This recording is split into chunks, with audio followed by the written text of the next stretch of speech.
and welcome. You're watching Head to Head. I'm Antonina Antosha with UATV. Turkey launched an incursion into northern Syria on Wednesday afternoon. Turkish President Rejep Tayyip Erdogan announced the start of the campaign, which followed an abrupt decision by U.S. President Donald Trump that American troops would step aside to allow for the operation. It represents a shift in U.S. policy that essentially abandoned the Syrian Kurdish fighters who have been America's only allies inside Syria in the fight against the Islamic State of Iraq. To talk more about this, we'll welcome to our studio today Iliya Kusa. He is an expert on international politics and the Middle East at the Ukrainian Institute for the Future. Hello, and thank you for joining us. Good afternoon. So, a controversial move by the President of the United States of America, Donald Trump. It has caused an exception abroad and in the U.S. itself. Whereas Donald Trump said, and I quote here, Kurds had not been abandoned, and he called them special. So, how would you explain this move by the U.S. president? I would explain this in business terms because I don't think that Donald Trump actually cares about what he did. The problem is that we think, we perceive his decision from the positions of traditional politics and international relations, but that's not the case. By making this decision, by stepping aside during the Turkish incursion into Syria, he made this decision based on his own perception of foreign policy and of international relations as a businessman. If that's a political decision based on business interests, yes. What kind of business interests could Mr. Trump it's not about business interests. It's about his perception of foreign policy as a businessman. So he acted as a businessman.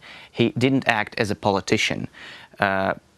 In a big business, when you have a project which doesn't bring you any benefit or Right. which doesn't bring you any money, you need to abandon it and move on to another project. So that's basically what's happening? That's basically what he did. Abandoning Yes, Syria. that's basically what he did, and that's why he tweeted and stated during his public speech, during the press conference, that the Kurds are great people and all this stuff.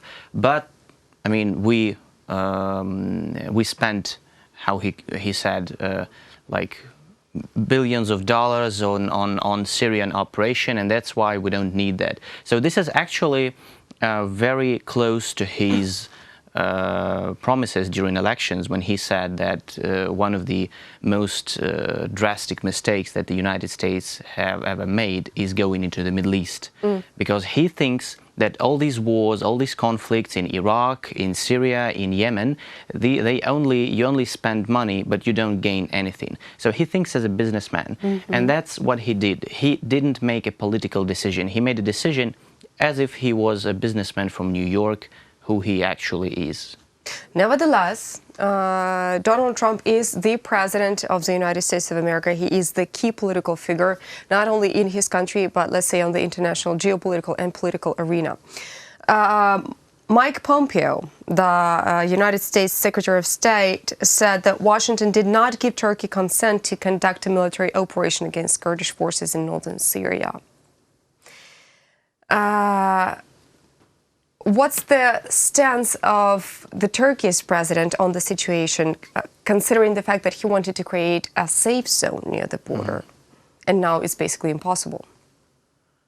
Well, it is possible in a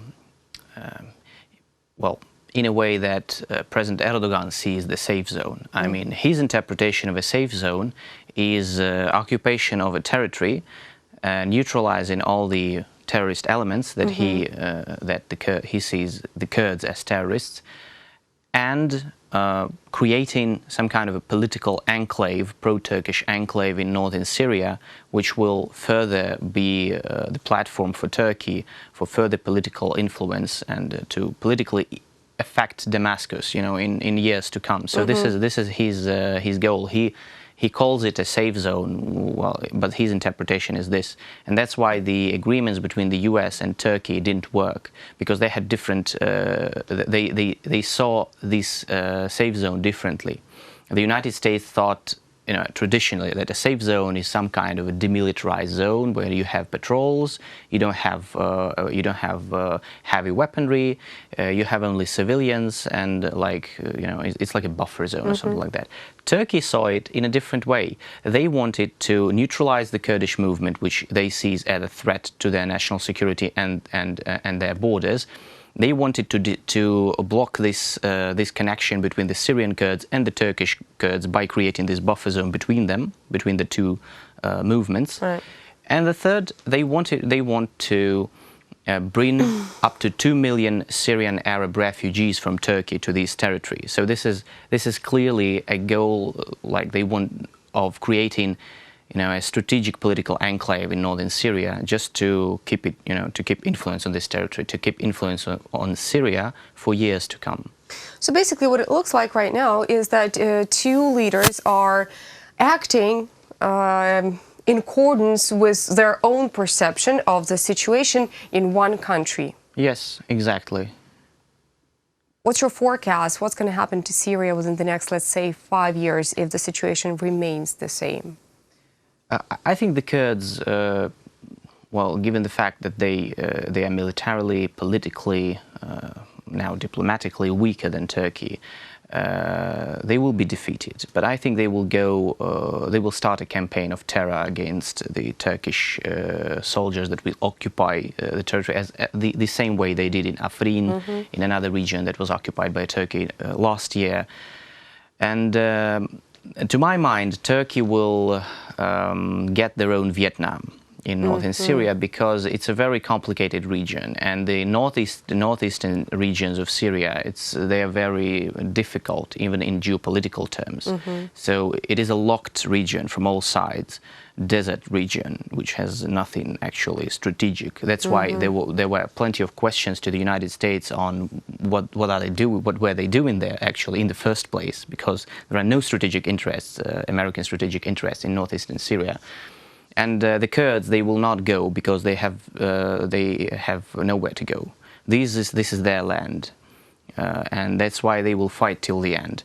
Especially if the Kurds will go into agreement with the Syrian government of Bashar Assad, because that's what they are trying to do right now. They have no other option. That means that they will be strengthened by the Syrian support of the Syrian government, and the war will continue. But it will be a low-profile war, like an insurgency. They will launch an insurgency against Turkey, and I think that's what will eventually lead Erdogan to strategic defeat. So he will gain tactical victory, as he will gain. I think he will do what he wants, but he will have a strategic defeat, especially when the situation inside Turkey will worsen, and it will worsen because they have problems in finances, in the economy, and also we need to mention that I think many European countries and the US are going to impose sanctions on Turkey, and I think they will do that.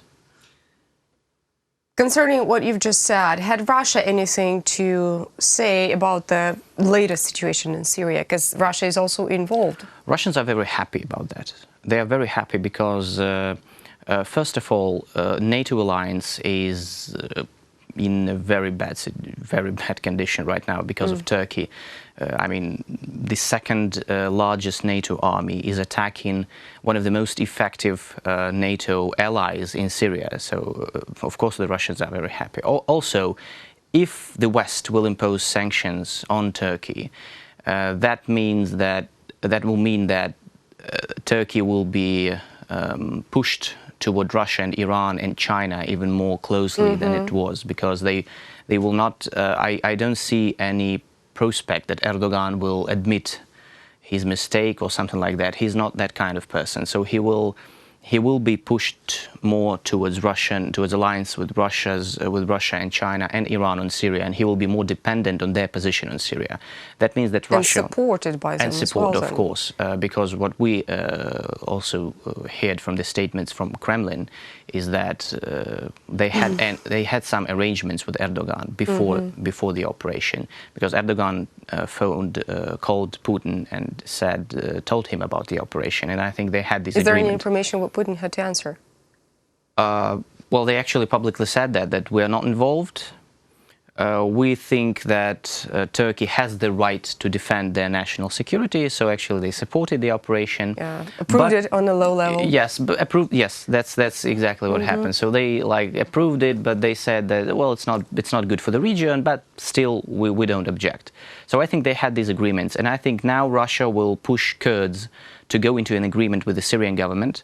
And then Turkey, Russia, and Iran will just, I think they will meet in, I don't know, Sochi, Astana, in any other place to divide their zones of interest, of political interest in northern Syria and northeastern Syria. And the United States will be just blindsided, and that's all. Let's imagine what you just described actually happened, and the European Union imposed sanctions on Turkey, and Turkey was pushed towards Russia, China more, and gained more of their support, and started supporting their political views more and more.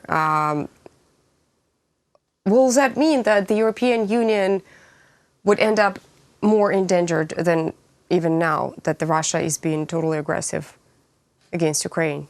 I don't see any immediate dangers to the European Union. I mean... What about Middle East? The Middle East, yes. European Union is actually, to some extent, they are interested in dealing with Russia and Syria. Because what Russia is proposing to the European Union now, and that's why they are now considering kind of normalization of relations between themselves, is that Russia is in control of the situation in Syria right now, mostly all the regions, well, except northeast and some parts of the northern Syria, where in Idlib province. So they have their control over refugee routes and over this question of refugees. And what Russia is proposing to the European Union is, look, guys, we can settle this, we can stabilize Syria.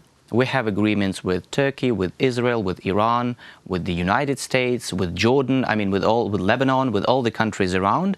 We can settle this, we can stabilize this region. That's what the European Union wants, because what they don't want is another war and another flow of refugees from this region.